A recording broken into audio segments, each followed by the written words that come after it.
నమస్కారం city news తెలుగుకి స్వాగతం. ఏపీ ఫైర్ డిజాస్టర్ రెస్పాన్స్ మరియు ఫైర్ సర్వీసెస్ కార్యాలయంలో హోంమంత్రి వంగలపూడి అనిత మీడియాతో మాట్లాడారు. ఈ సందర్భంగా హోంమంత్రి మాట్లాడుతూ ఈ రోజు ఫైర్ డిపార్ట్మెంట్ రివ్యూ మీటింగ్ జరిగిందని, ఫైర్ వర్క్ క్రాకర్స్ యూనిట్స్ కి సంబంధించి ఎన్ని ఉన్నాయో గుర్తించడం జరిగిందని తెలియజేశారు. ఎన్ని యూనిట్స్ కి పర్మిట్ ఉన్నాయి, ఎన్ని లేవు, వాటిపై ఏ విధమైన చర్యలు తీసుకోవాలి అని చర్చించారు. ఫైర్ అండ్ ఓసీలు విషయంలో సెల్ఫ్ డిక్లరేషన్ లో ఇవ్వకూడదని అన్నారు. జిల్లా వైజ్ ప్రతి 3 నెలలకి అన్ని డిపార్ట్మెంట్లు కలిసి ఫైర్ డిపార్ట్మెంట్ పై రివ్యూ చేసుకోవాలని, జిల్లాలో ఒక ఎస్ఓపీ ఉండాలని ఈ సందర్భంగా తెలియజేశారు. ఫైర్ ఇంజిన్స్ కొరత ఉంది, 120 వెహికల్స్ కావాలని పెట్టామని, అవి వస్తే ఇబ్బంది ఉండదని చెప్పారు. హోమ్ సెక్రటరీ గారు అదేవిధంగా అడిషనల్ సెక్రటరీ గారు అందరూ కలిసి ఈ రోజు ఒక ఫైర్ డిపార్ట్మెంట్ సంబంధించి చాలా ఇంపార్టెంట్ ఇష్యూ మీద కూడా ఈ రోజు రివ్యూ చేయడం జరిగింది. ఎందుకంటే ఇప్పుడు సమ్మర్ మనందరికీ తెలుసు, ఈ సమ్మర్ టైంలో చాలా మాక్సిమం ఈ ఫైర్ యాక్సిడెంట్స్ జరగడం అన్నది, అదేవిధంగా ఈ మధ్య కాలంలోని ఈ ఫైర్ యాక్సిడెంట్స్ కి సంబంధించి కొంతమంది ప్రాణాలు కోల్పోవడం, వీటన్నిటి నేపథ్యంలోని కూడా ఫైర్ డిపార్ట్మెంట్ కి సంబంధించి రివ్యూ చేసుకోవాలి అన్న ఒక దృక్పథంతో ఈ రోజు మీటింగ్ అరేంజ్ చేసుకోవడం జరిగింది. ఆల్ డిస్ట్రిక్ట్ ఫైర్ ఆఫీసర్స్ అందరూ కూడా జూమ్ లో వచ్చున్నారు. అదేవిధంగా ఈ రీజనల్ ఫైర్ ఆఫీసర్స్ ఎవరైతే ఉన్నారో వాళ్ళందరూ కూడా మీటింగ్ అటెండ్ అయి ఉన్నారు. డీసీ గారు అందరూ కూడా ఈ మీటింగ్ అటెండ్ అయి ఉన్నారు. అయితే విషయం ఏంటంటే, మెయిన్ ఎజెండాగా మేము పెట్టుకున్నది ఏంటంటే, మాక్సిమం మనకి ఈ ఫైర్ వర్క్స్ ఏదైతే జరుగుతున్నాయో, క్రాకర్స్ ప్రిపరేషన్ ఏదైతే ఉందో ఆ యూనిట్లను ఐడెంటిఫై చేసుకోవటం. అసలు ఎన్ని యూనిట్లు ఉన్నాయి, ఫర్ ఎగ్జాంపుల్ అనకాపల్లి ఉంది, అనకాపల్లిలో 41 యూనిట్స్ ఉన్నాయని మొన్న ఫైర్ యాక్సిడెంట్ తర్వాత మేము అడిగితే మాకు చెప్పడం జరిగింది. అది తర్వాత అరౌండ్ 25 వరకు అందులో కొంచెం మనకి రెన్యువల్స్ కానీ పర్మిషన్స్ కానీ ఉండే సందర్భం, మిగతావన్నీ కొన్ని చోట్ల అనాథరైజ్డ్ గా కూడా జరిగే పొజిషన్స్ కనిపిస్తున్నాయి. సో ఇలాంటివన్నీ కూడా ఐడెంటిఫై డిక్లరేషన్ మీద కొంతమంది ఎన్ఓసీలు ఇస్తున్నారు అని నా వరకు వచ్చిన ఇన్ఫర్మేషన్ మీద డెఫినెట్ గా ఎట్టి పరిస్థితుల్లోని కూడా సెల్ఫ్ డిక్లరేషన్స్ ఎన్ఓసీ ఇవ్వకూడదు, కంపల్సరీ విజిట్ చేయాలి. ఎందుకు విజిట్ చేయాలి అంటే, ఒక వినాయక చవితి పందిరేస్తేనే సింగిల్ విండో విధానం ద్వారా పెట్టినా కూడా ఆ fire department, revenue department, police department, electrical department వచ్చి ఎన్ఓసీ ఇస్తేనే తప్ప మనం ఒక వినాయక చవితి పందిరి కూడా వేసుకునే పొజిషన్ లేదు.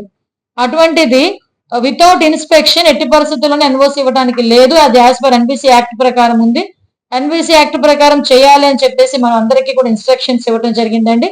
అదేవిధంగా మనకి నియర్ బై ఇప్పుడు కమింగ్ సూన్ అమరావతిలో సిఆర్డిఏ పరిధిలో పెద్ద పెద్ద ఇండస్ట్రీస్ రాబోతున్నాయి. ఇండస్ట్రీస్ కానీ, అదే పెద్ద పెద్ద బిల్డింగ్స్ కానీ, ఆఫీస్ బిల్డింగ్స్ కానీ, రేపు పొద్దున్న మనకి సెక్రటేరియట్ ఉంది, అసెంబ్లీ ఉంది, అదేవిధంగా సీఎం రెసిడెన్స్, ఇక్కడ డిప్యూటీ సీఎం రెసిడెన్స్, ఇవన్నీ కూడా ఇక్కడ ఉన్న నేపథ్యం. మున్సిపల్ శాఖ మంత్రి పొంగూరు నారాయణ కుమార్తె తీశారని రచించిన మైండ్ సెట్ షిఫ్ట్ పుస్తకాన్ని రాష్ట్ర ముఖ్యమంత్రి నారా చంద్రబాబు నాయుడు విజయవాడలోని ఎస్ఎస్ కన్వెన్షన్ లో ఆవిష్కరించారు. మొదటి పుస్తకాన్ని పద్మ విభూషణ్ చిరంజీవికి అందజేయనున్నారు. హైదరాబాద్ నుంచి megastar Chiranjeevi Vijayawada Novotel hotel కి చేరుకోవడం జరిగింది. చిరంజీవి అభిమానులు భారీగా నోవోటెల్ హోటల్ కి చేరుకున్నారు.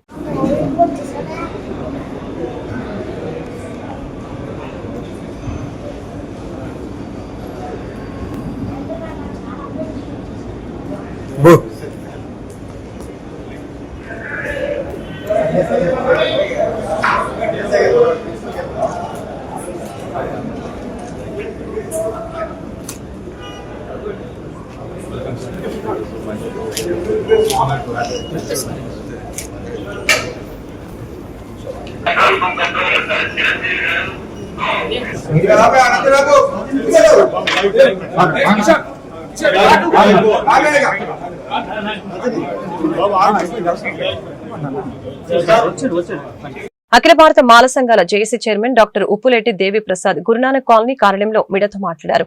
ఈ సందర్భంగా ఉప్పులేటి దేవి ప్రసాద్ మాట్లాడుతూ, దళితుల్ని చీల్చడం, విభజించడమే ప్రభుత్వ లక్ష్యమని, ఎస్సీలను వర్గీకరణ కోసమే గవర్నర్ ఆమోద ముద్రతోనే ఆర్డినెన్స్ నెంబర్ 2/2025 జారీ చేయడం జరిగిందని, ఎస్సీ వర్గీకరణ మంచి పద్ధతి కాదని అనేక సందర్భాల్లో చెప్పడం జరిగిందని ఈ సందర్భంగా తెలిపారు. ప్రవీణ్ పగడాల మృతిపై మాల కులస్తులకి ఎన్నో అనుమానాలు ఉన్నాయని, ప్రజా వ్యతిరేక ధోరణులు మార్చుకోకపోతే మేము వ్యతిరేకిస్తామని చెప్పారు. ఈ రాష్ట్రంలో ఎంపిరికల్ డేటా కలెక్షన్ జరగలేదు, అస్సలు ప్రయత్నం కూడా చేయలేదు. కనీసం తెలంగాణ ప్రభుత్వం డోర్ టు డోర్ వెళ్ళి సర్వే చేసింది, కానీ ఇక్కడ ఈ రాష్ట్రంలో ఏ రకమైనటువంటి మరి ప్రయత్నం చేయకోకుండా ఒక నిర్లక్ష్య వ్యవహారంతో వీళ్ళకి ఎంపిరికల్ డేటా తీసేది, ఆ 2011లో ఉన్నటువంటి డేటాను తీసుకుని దాన్ని బట్టి మనం చేసేద్దాం అని చెప్పి మీరు జనాభా లెక్కలు కాదు ఇక్కడ చేయమని చెప్పింది సుప్రీంకోర్టు. సుప్రీంకోర్టు చెప్పింది జనాభా లెక్కలు కాదు. సుప్రీంకోర్టు చెప్పింది social backwardness, economic backwardness, opportunities లో బ్యాక్వర్డ్నెస్, ఎడ్యుకేషనల్ బ్యాక్వర్డ్నెస్. వీటి మీద డేటా తీయాలండి. వీటి మీద డేటా ఎక్కడుంది మీ దగ్గర? డేటా లేకోకుండా మీరు అవసరత నీడ్ ఎక్కడుంది? నీడ్ ఉంది అని చెప్పడానికి కావాల్సిన ఎంపెరికల్ డేటా స్ట్రాంగ్ గా ఉండాలని చెప్పి సుప్రీంకోర్టు చెప్పినప్పుడు మీరు స్ట్రాంగ్ గా డేటా కలెక్ట్ చేశారా? లేదు. డేటా లేకోకుండా మీరు పాత డేటాను తీసుకుని ఆ డేటా ప్రకారం మీరు వెళ్తారా అంటే మరి రాజ్యాంగ విరుద్ధం అవుతుంది కదా. సుప్రీంకోర్టు చెప్పినటువంటి జడ్జిమెంట్కే వ్యతిరేకంగా వెళ్ళారు మీరు. దాని మీద మేము ఆల్రెడీ రెండు రిట్ పిటిషన్ నేనే వేశాను. ఒక రిట్ పిటిషన్ ఏమో ఆర్ఆర్ మిశ్రా కమిషన్ చెల్లదు, నియామకమే చెల్లదు, దానికి ఇచ్చిన విధి విధానాలు చెల్లవు అని చెప్పి ఒకటి. రెండోది ఏమో ఎంపెరికల్ డేటా సోషల్ ఆడిట్ మీద ఇది రాంగ్, ఏం చేయకోకుండానే ఆర్ఆర్ మిశ్రా కమిషన్ తన రిపోర్ట్ ఇచ్చింది అని చెప్పి మేము 2 రిట్ పిటిషన్లు ఇస్తే ఆ 2 రిట్ పిటిషన్లకు హైకోర్టు మరి ప్రభుత్వానికి కౌంటర్ ఇవ్వమని చెప్పి అడిగితే ఇంతవరకు ప్రభుత్వం కౌంటర్ వేయకోకుండా దాన్ని దాటవేసి ఇప్పుడు ఆర్డినెన్స్ తీసుకొచ్చింది. మరి మీ కౌంటర్ వేయడానికి మీకు అభ్యంతరం ఏంటి అంటే మీ యొక్క లోసుకులు బయటపడతాయనే కదా. మీ యొక్క మరి అదేదైతే కుట్ర ఏదైతే ఉందో అది బయటపడద్దనే కదా. మేము చేసినటువంటి ఈ యొక్క రిట్ పిటిషన్స్ కి సమాధానం చెప్పలేని ప్రభుత్వం మరి ఇప్పుడు ఈ రకంగా దొడ్డిదారులో ఆర్డినెన్స్ తీసుకొచ్చి ఎవరి మీద రుద్దాలని మీ ప్రయత్నం? ఎవరి మీద రుద్దుతారు? ఇది ఎట్టి పరిస్థితుల్లో నిలవదు. ఈ ఆర్డినెన్స్ ఛాలెంజ్ చేస్తున్నాం. ఈ ఆర్డినెన్స్ కోర్టులో మరి రిట్ పిటిషన్ వేస్తున్నాం. దీన్ని రద్దు చేయమని అడుగుతున్నాం. మరి అలాగే దీన్ని స్టే చేయమని అడుగుతున్నాం.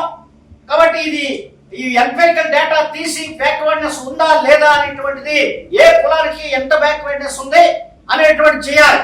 అది కాకుండా ఈక్వల్ ఆపర్చునిటీ అనేటువంటిది అని చెప్పట్లేదు సుప్రీంకోర్టు. సుప్రీంకోర్టు ఏం చెప్పింది? అడిక్వేట్ రిప్రజెంటేషన్ ఉందా లేదా అని చెప్తుంది.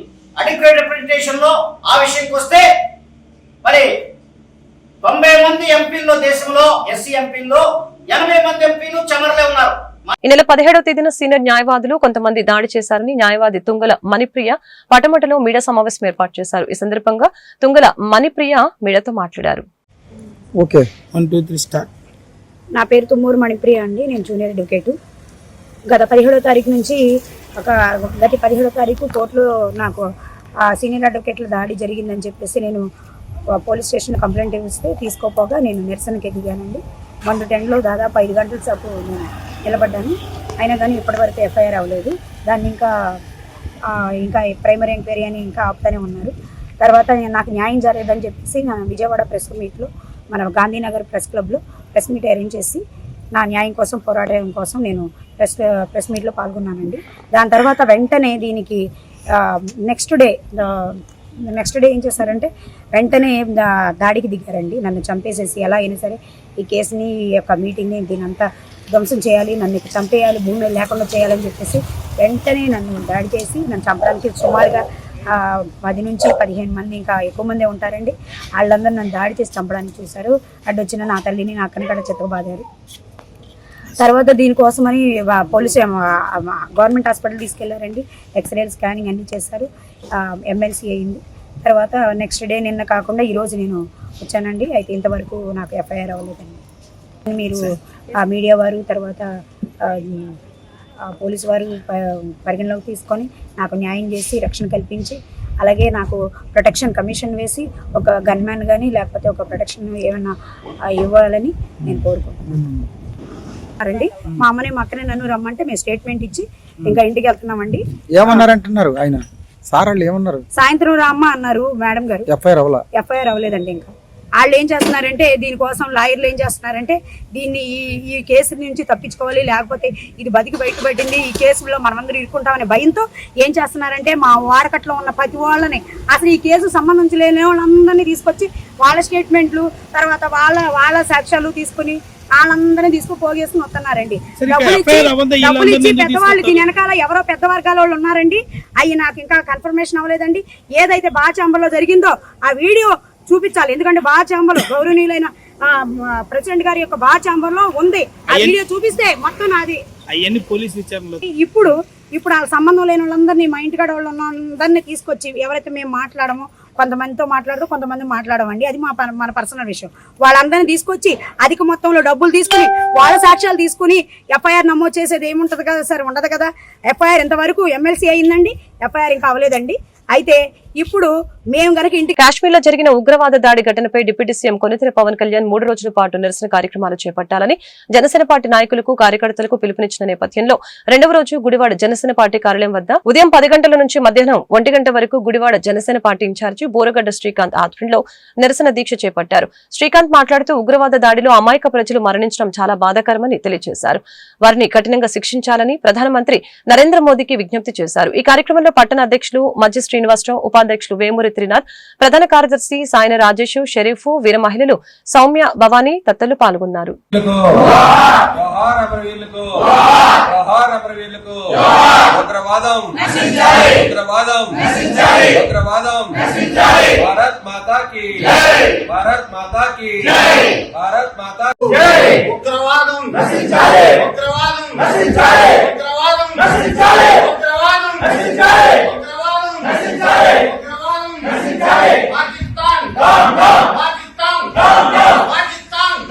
అందరికీ నమస్కారం.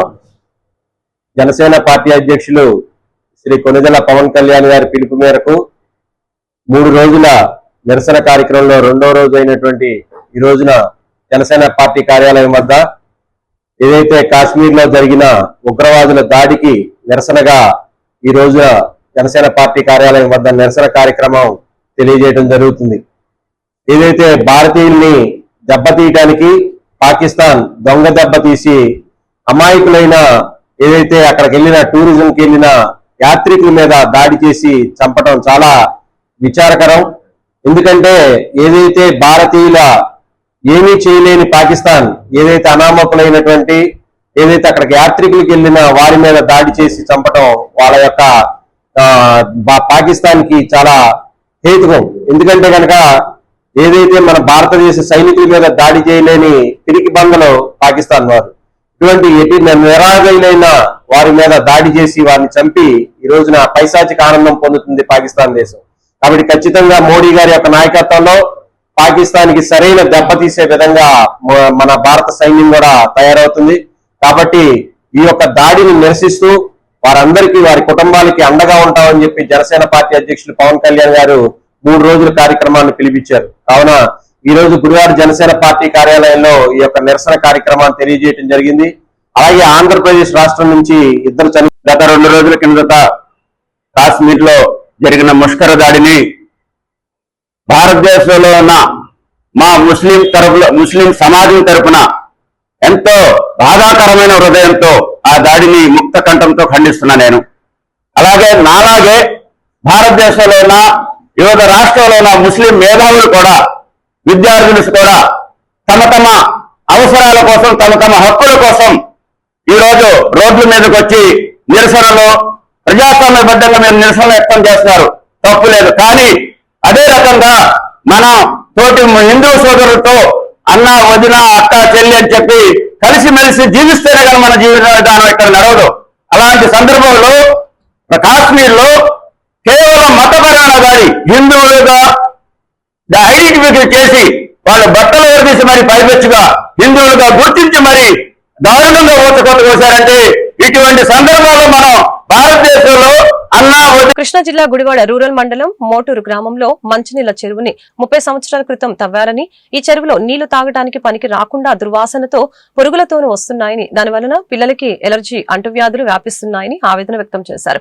ప్రస్తుతం వేసవి కాలం కాబట్టి అధికారులు నిర్ణయం తీసుకుని ఎండిపోయిన చెరువుని వెంటనే తవ్వాలని గ్రామస్తులు డిమాండ్ చేయడం జరిగింది. ఈ కార్యక్రమంలో సిపిఎం పార్టీ గుడివాడ మండల కార్యదర్శి ఆర్సిపి రెడ్డి, ఐద్వా కార్యదర్శి పి రజని, గ్రామస్తులు తదితరులు పాల్గొన్నారు.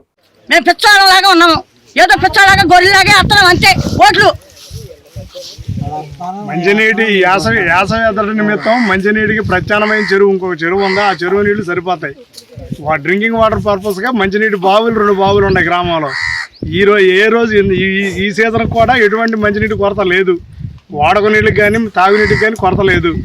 మరి అటువంటి అప్పుడు మళ్ళా మంచినీటి కొరత పేరు చెప్పేసి చెరువులో నీళ్లు పెడతాం కరెక్ట్ కాదు.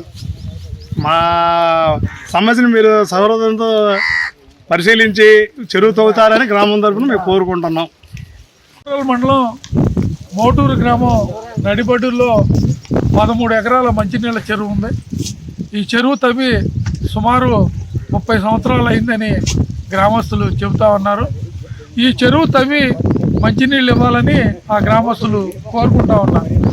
కానీ గతంలో పంచాయతీ పాలక వర్గాలు ఎప్పటికప్పుడే ఆ చెరువులో తూడు తొలగించేసి కాడు తొలగించేసేసి నీళ్లు పెడుతున్నారు. దాని రీత్యా ఆ నీళ్లు కలుషితం అయిపోయి వాసన వచ్చి నీళ్లు తాగలేని పరిస్థితి ఏర్పడతా ఉంది. అనేక సార్లు అధికారులకి వీళ్ళు మొరబెట్టుకున్నారు ఆ చెరువు తవ్వించండి అని. ఎప్పటికప్పుడే ఆ చెరువు తవ్వకోకుండా వాయిదా వేసుకుంటూ వస్తున్నారు. ఈ ఇటీవల ఆర్డబ్ల్యూఎస్ వాళ్ళకి అనుమతి కోసం పెట్టారు చెరువు తవ్వుతారని. వాళ్ళు ఎండగట్టారు.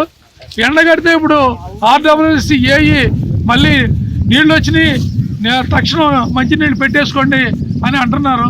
కానీ గ్రామస్తులు మాత్రం ఆ చెరువు తవ్వండి, నీళ్లు లేకపోయినా ఉన్న నీళ్లు వాడుకుంటాం, చెరువు మాత్రం తవ్వాల్సిందేనని గ్రామస్తులు ఆందోళన చెందుతూ ఉన్నారు. కాబట్టి అధికారులు కూడా స్పందించి వాళ్ళ ఫైల్ని తొందరగా కదిలిచ్చి ఆర్డబ్ల్యూఎస్ కానించి లేకపోతే డిఎల్పో కానించి ఆర్డబ్ల్యూఎస్కి కదిలిచ్చి వాళ్ళ చెరువు ఈ సంవత్సరం ఉన్న తవ్వాలి. అట్లాగే ఈ చెరువు విషయం కూడా గతంలో ఉన్న ఎమ్మెల్యే కానీ ఈ ఎమ్మెల్యే కానీ వాళ్ళు మొరపెట్టుకుంటూనే ఉన్నారు. కానీ ఎవరికాళ్ళే మేము వస్తాం అధికారంలోకి వచ్చి చేస్తామన్నారు. ఈ ఎమ్మెల్యే గారు కూడా వాగ్దానం చేశారు. ఇటీవల కూడా వచ్చి చెరువు చూశారు, చెరువు చూసి తవ్విస్తానని చెప్పి వెళ్ళారు. కాబట్టి తక్షణం ఆ చెరువులో నీళ్లు పెట్టొద్దని గ్రామస్తులు చెబుతా ఉన్నారు. నీళ్లు పెట్టేటట్టయితే గ్రామస్తులు అడ్డుకుంటామని కూడా చెబుతున్నారు. ఈ వార్తలు ఇంతటితో సమాప్తం. మరొక బులెటిన్లో మళ్ళీ కలుద్దాం. నమస్కారం.